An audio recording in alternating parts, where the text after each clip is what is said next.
in 2013 or at any other time during his 25 years of distinguished public service.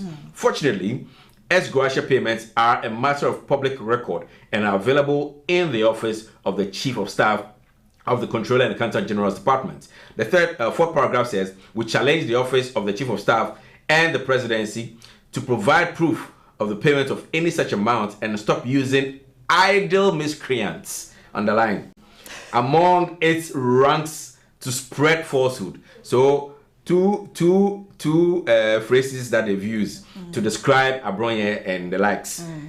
The first one is unintelligent rants and idle miscreants. That's quite some strong words over there. Anyways, it ends by saying the NDC is also committed to implementation of a new review of 1992 Constitution, which should, among others, place a cap on the number of Supreme Court justices and face the issues of Article 71 head-on. Signed, Joyce Bar Muktari, Special Aide to His Excellency John Dramani Mahama, Cantonment Accra, Monday, September 05, 2022. So that is it. It came out yesterday. There was a paragraph I really wanted you to read. It says that, as usual, this latest falsehood is a failed decoy to suppress the national discussions about the hardship Ghanaians are going through because of the clueless, inept, hopeless, incompetent and poor governance of the Akufo-Addo and Bawumia administration. I don't know why you skipped that part. It's a time we have time for our viewers. Yeah, so Brofono, somewhat here. You taste? I'll say what? The last but three. Okay. Paragraph. So it says, as usual, this latest falsehood is a failed decoy to suppress the national discussions about the hardship Ghanaians are going through because of the clueless, 1, inept, 2, hopeless, 3, incompetent, 4, and poor governance, 5, of the Akufo-Addo and Bawumia administration. Yeah, it's a porous response to John Mahama's promise to urgently relook and review issues related to the emolument of Article 71 office holders, including ex gratia payments. But former President John Dramani Mahama has been talking about the issue of ex gratia, and according to him, if he comes into office, he's going to tackle not only that, he talked about the justices issue also. Yes. So these two key things he says he's going to address. So Article 71 holders, that includes the presidency and all that comes with the ex gratia bits also. Yes. And then look at the judges also, and the issue about the cap, the number of people that we have. Now currently we have about 14. Don't forget in there. And some of them also have gone for discounted vehicles from Auditor General's report, by the way. It's not coming from me. Anyway, so that's the story with John Mahama disclaiming the falsehood of the story being put out by Abronye and his team regarding he claiming $14 million, cities, in 2013 as ex gratia. So Judge Bar Muktari says, nada. They didn't take anything like that. Yeah. Let's get into other news and talk about the people of Bosomtwe honoring Dr. Yaw-Osei Educhum, who is Member of Parliament for that area and the Minister for Education. It says that the chiefs and people of Bosomtwe have honored Dr. Yaw-Osei Educhum, who is the Member of Parliament for the area, at a special ceremony at Jache last Sunday. Dr. Educhum, who was presented with a citation, a ram, a kente cloth, and traditional sandals, as well as assorted gifts, commending him for his support for the development of the constituency and the nation. The citation also praised him for the progress and development he had spearheaded for the Bosomtwe constituency in the form of educational projects, facilitation for the establishment of educational institutions, as well as the awarding of scholarships to hundreds of his constituents from his own resources. It indicated that the massive transformation he was promoting in the education sector was an ample testimony of his outstanding leadership quality, which has promoted the development of the country and beyond. The chiefs and people of Bosomtwe are proud to associate ourselves with you and in recognition of your service to the cause of humanity, and in appropriation of your contribution to the development of Bosomtwe and the honor done the people through your distinguished career. The colorful Durbar, which lasted about 4 hours, attracted chiefs from the Bosomtwe districts and other parts of the Ashanti region, various stakeholders from the education and other facets of the nation's economy. Nana Kweku Amankwasa Akodie, the chief of Sewa, who was the chairman of the award organizing committee, expressed the gratitude of the people to Dr. Educhum for his love for the people of Bosomtwe and for the support he has been offering the people. And responding to the award presentation, Dr. Educhum lauded the chiefs and people of Bosomtwe for the honor done him for the service he had rendered to them and the nation. He assured them of his commitment to continue working very hard for the constituency and the nation. Finally, Mr. Educhum posited that good work attracted reward and called on all and sundry to take a cue from the gesture of the chiefs and people of Bosomtwe. We've had countless stories and discussions about honoring our heroes and then acknowledging the good things that they do for us and all. It's a good call. But then again, my question is he done with his job as the MP for the area and as the education minister, and for that reason he's been honored? Or this is an award before an award? This is an award for what he's done so far. So far? Yes. And just so reason so I bet you want another award? Oh, it depends. That depends on the people of Bosomtwe and the chiefs. Sir? I'm believing what they are doing is because of what he has done for the constituents, not necessarily he being a minister for education. Yes, what he has done for constituents probably helped them to enroll into the free senior high school, offer scholarships for hundreds of the constituents and all of that. You get it. But still, the work is not done. Oh yeah, it's not done. For when you talk about the nation, it's not done. It's not over because free SHS is still, we are still saying what is doing for the constituency invariably affects everybody else. You know that. What is doing for the constituency is for the constituency. No. It's invariably affects everybody else. In the nation. Yes. But so far, according to them, Bosomtwe is not a constituency on its own. It's not a country on its own. Oh, right. It's part of Ghana. Oh, no, you're not the... You might not know if you can put Bosomtwe. You never know. No, so some way, somehow, when you offer be with Jubem because Dr. Duchum built a school or something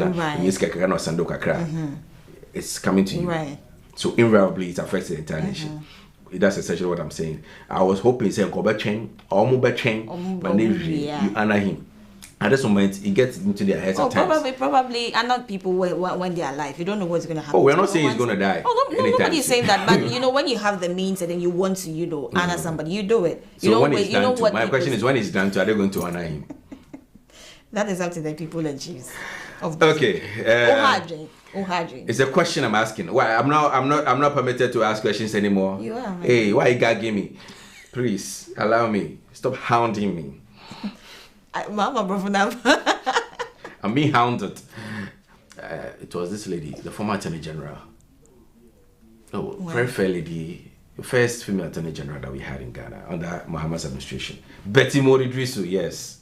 She said, I'm being hounded. And the prof, I'm being hounded.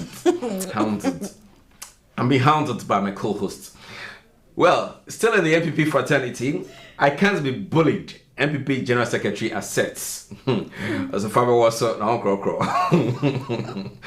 Justin Frimpong Kodia, General Secretary of the ruling New Patriotic Party, says no person can bully him into making decisions regarding the party. According to him, he is not the type that can be dictated to.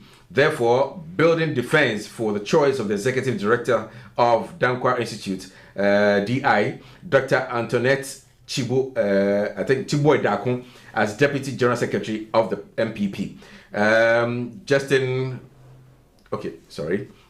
Following her appointment, which was announced in an official statement on Friday, 26 August 2022, after the party's National Executive Committee meeting, there are speculations that Dr. Antoinette Chibo Dakun was appointed under the powerful authority of the cousin of President Nana Addo Dankwa Akufo-Addo and founder of the Dankwa Institute, Gabi Asare Dakun. Mr. Gabi Asare Dakun is said to be pulling the strings in the New Patriotic Party, particularly within the party's hierarchy. It is believed that Dr. Antoinette has been appointed as the Deputy General Secretary because Gabi says so. Unofficial Prime Minister. But Justin Frimpong Kodia is sickened by the claims and states emphatically that Gabi had no hand in appointment of the Deputy General Secretary. I am not a person that I can be bullied. I am telling you, I'm not someone who can be dictated to or someone can be imposed on me. If that was the case, I would never have contested for the General Secretary position, he exclaimed during an interview on Peace FM. Good God has helped for the party delegates to vote for me. They are expecting me to deliver, and you think I'm going to compromise my position for someone's interest, he queried. He emphasized that when it comes to that position, I can speak for Antoinette that nobody imposed her on me and nobody even convinced me or even brought her name that I should consider. I'm convinced that we have a gem.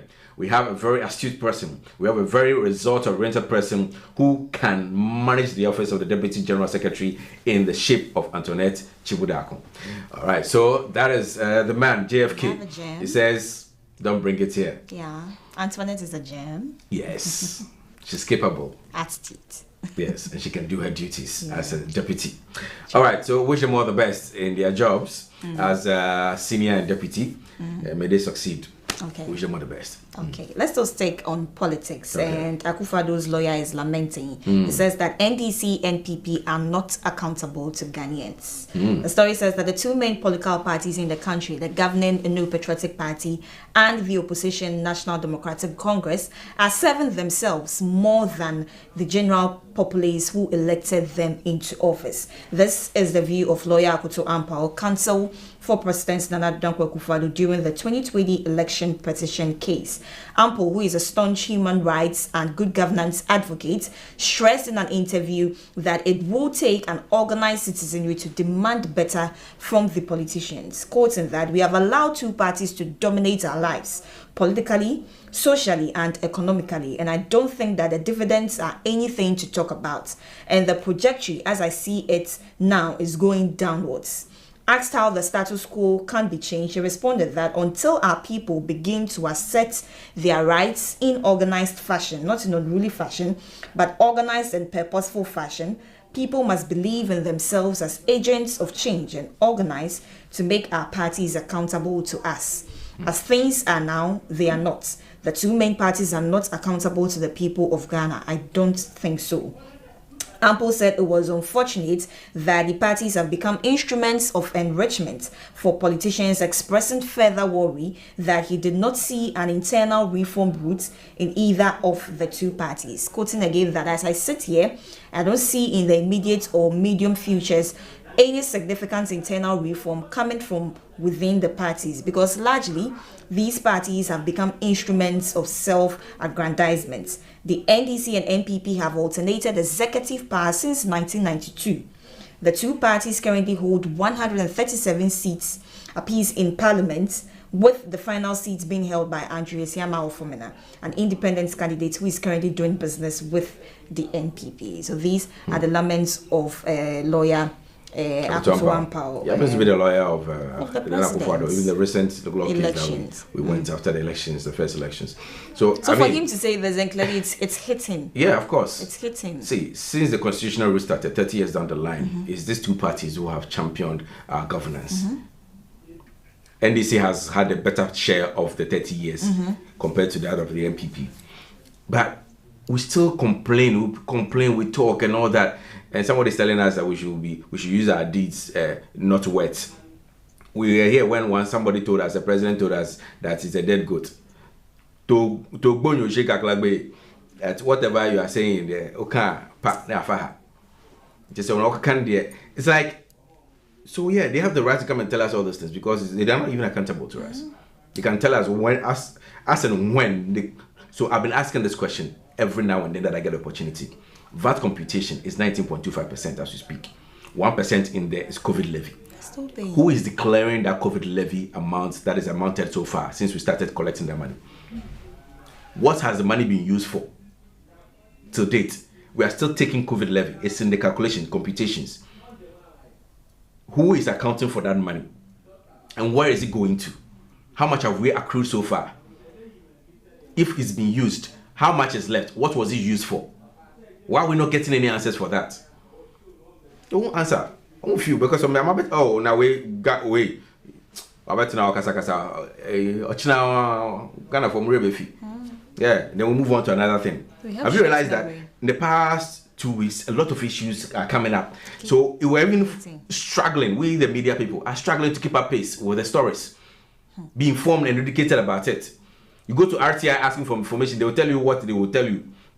They will give you what they feel you need to have. And we struggle to get information, to always declare. And if we lose sight of certain stories, we can say, oh, most of the time, because every now and then, they create issues for us to talk about.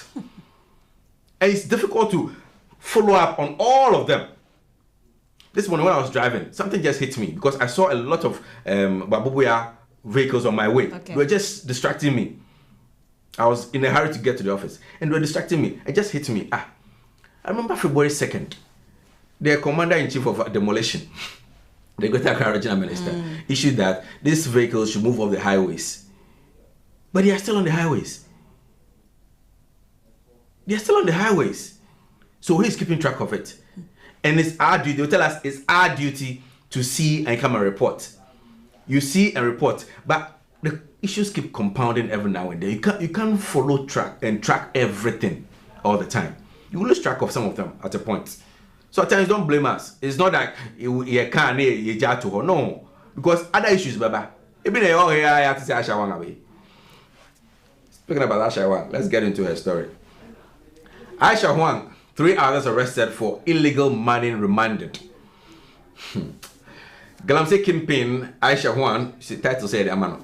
Kingpin has been remanded into police custody over illegal mining by an Accra Circuit Court. This was after she was rearrested together with 3 others for their involvement in the crime. They have been charged with mining without license and engaging in a sale and purchase of minerals. They are expected to reappear in court on September 14, 2022.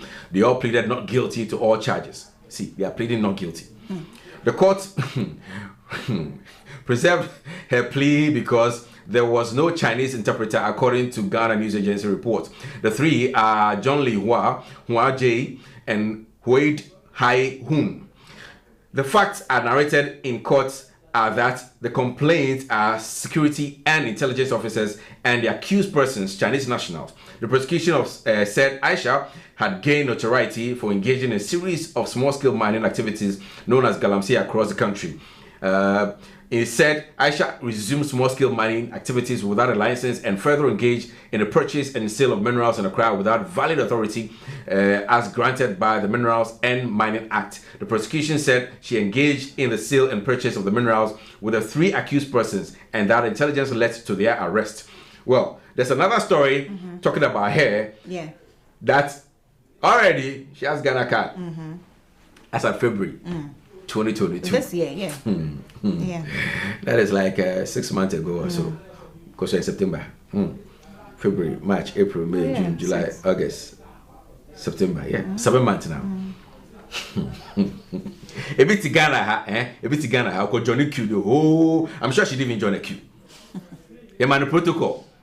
I won't be surprised. I am a motor kid. Crown on the bar. No, be drew her. The man no call. It's really. I won't be shocked. I won't be shocked. Chinese national has a Ghana card as of 7 months ago, and some Ghanaians in Ghana don't have theirs. They go there, they go and sit in the hot sun, wait out, they'll tell them come back 1 month. 1 month to require, say you're ready. Sambra another 1 month, and they keep doing that. Somebody from China comes in and she has hers already. The story says Galamsey Queen. This is another title from Kingpin to Queen. Obtained Ghana card in February 2022 with the name Huang N. Huang N. Chinese national and illegal small-scale mining Galamsey Kingpin Aisha Huang evaded immigration authorities and re-entered Ghana to conduct illegal business despite a controversial deportation in 2019. Reports by Accra-based news revealed that Huang, despite last leaving by air, returned to Ghana via the esteemed land border, that is Togo. Share. Whilst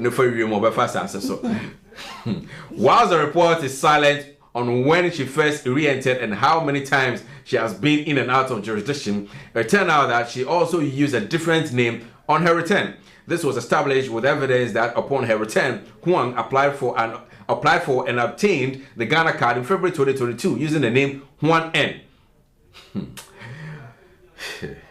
The report added that she also sneaked out of Ghana when she got intelligence about the possibility of an arrest. Despite coming in through Aflao, Aisha made the Ashanti regional capital of Kumasi her base, from where she engaged in the businesses of selling mining materials. She was arrested with other accomplices at Ahojo in Kumasi.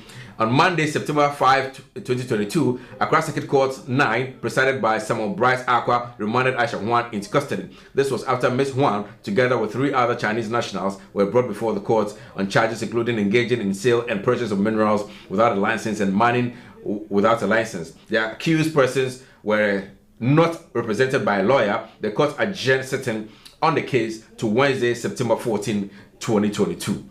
Ladies and gentlemen, this is the talk of town since yesterday. How did she get back? I wonder how after being far, flown out? I wonder how far we can go with cases like this just because of the cordial relationship we have with China. I keep asking myself that, so if Ghanaians are there, then they get themselves into such acts, how is it going to be for them there? And you can't. You can't do that. You can't. But here we are. China is a superpower. China is a superior nation. So whatever they do, you have to treat them with kid gloves. What are we doing to ourselves? The first time she was caught, why did you just deport her without even trying or charging her? I can't. Senior minister say, her deportation face camera. And in the end, Okofa Aflao, no Aba, Ghana card, not to Kumasi, no ton, money materials and minerals. You can imagine the foreign exchange money she's already made and deported to China already. We are here crying that our inflation is going up, and the city is trying to chase the dollar. We chase here still are they are gaps apart. Why is apart? Because of all these. Somebody knows very well how she got back into town. Somebody knows very well. Immigration. They want to tell us that they didn't know that it was Aisha Huan changing name to Huan and passing through a flower border to join us here. They didn't know. So our borders have become so porous that anybody then we should stop talking about that 999 thing that you're talking about. See something, say something. Because bombers they're just not interested in Ghana, I guess. They're just not interested in Ghana. Because if they're really interested in Ghana, somebody like this became a topical issue in 2018-2019. She was deported, and I'm sure BBC even heard the story. They might have even added to BBC Africa News. So everybody knows her. She was able to come through the border at the flower. Upon that, opportunity by a Ghana card. Hey.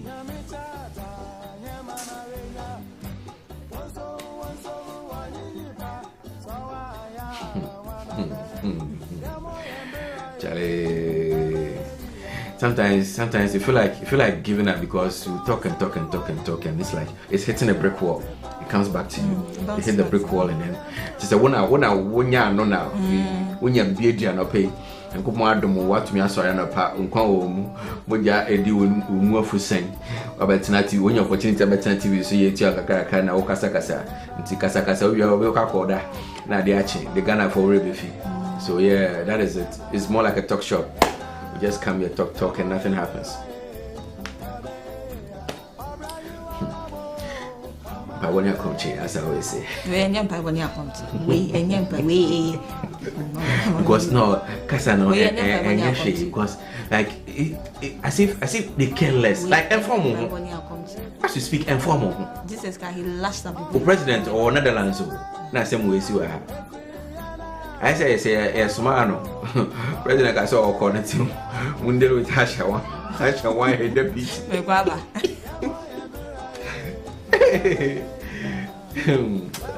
God help us, God. Yamwapa Ghana and the rest of African nation. Yamwapa, we say bleh. Yeah, bleh. Pa, it's bad. It's terrible. It's terrible. As to when we're gonna get there, I can't tell, honestly. Will we ever? It's just hope. Let's talk about another story. The Minister for Lands and Natural Resources, Samuel Bujinapo, woos mining investors to Ghana. The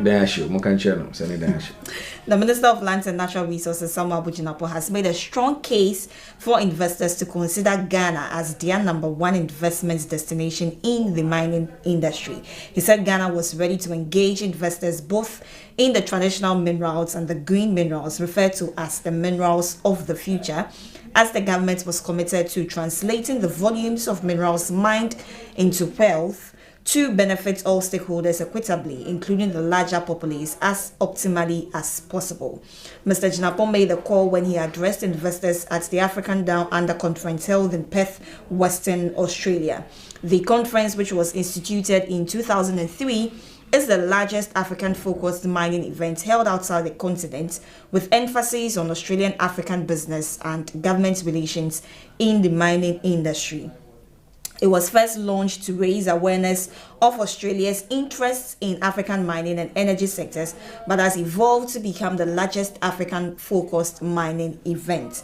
Now, it serves as a platform for countries to also showcase their investment potential to the world. Mr. Jinapo, who was the keynote speaker at the 5th plenary session of the conference, took the opportunity to market Ghana to the investor community. He said the government was ready to partner investors for the exploitation of the Ghana's green minerals to support the global energy transition. Finally, consequently, he said it was implementing mining-friendly policies to sustain achievements while ensuring environmental sustainability and protecting the interest of citizens and investors alike. The story doesn't move me, let's move away from that. There's nothing to be said about that one. Mining issues. You are letting go what is happening here. People are still mining it to our forest. How is it the Praia River, the other river bodies are getting polluted. You won't focus on that. Okoye speeches outside, inviting them to come and mine. Asha Juan is here mining. You won't stop. You won't do fiasem. You won't on now. Speeches. It's crying to me solve it. Who's a what of month to month anything? I could just want to know almost speeches about mining. Poor. Your issue, your mandate here, constitutional mandated duty here. You won't focus on that. You're out there, Australia. No wonder. It's not good to say that. I won't say that. I'm sorry if that thought came. That's the thought that came to mind. But I'm sorry about that. The things you're supposed to do, you won't take care of it.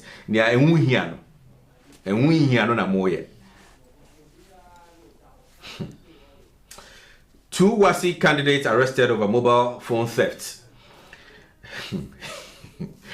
3 students, including 2 candidates writing ongoing WASI, West African Senior Secondary School Certificate Examination, that is WASI, have been arrested by the Dumasi Krobo Police in the Eastern Region over theft. The WASI candidates were picked up by the police at their examination hall after writing one of the subjects.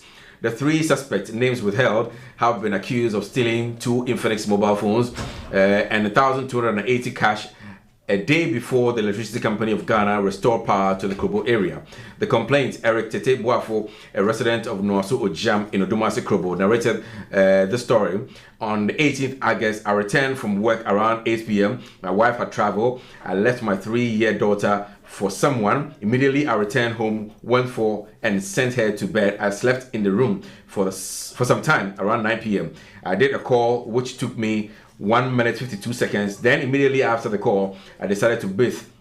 I spent less than 10 minutes before I returned 2 mobile phones, all Infinix phones and Hot 8, all amounts and an amount of 1,280 Ghana cedis were taken away. One of the phones was taken from the hall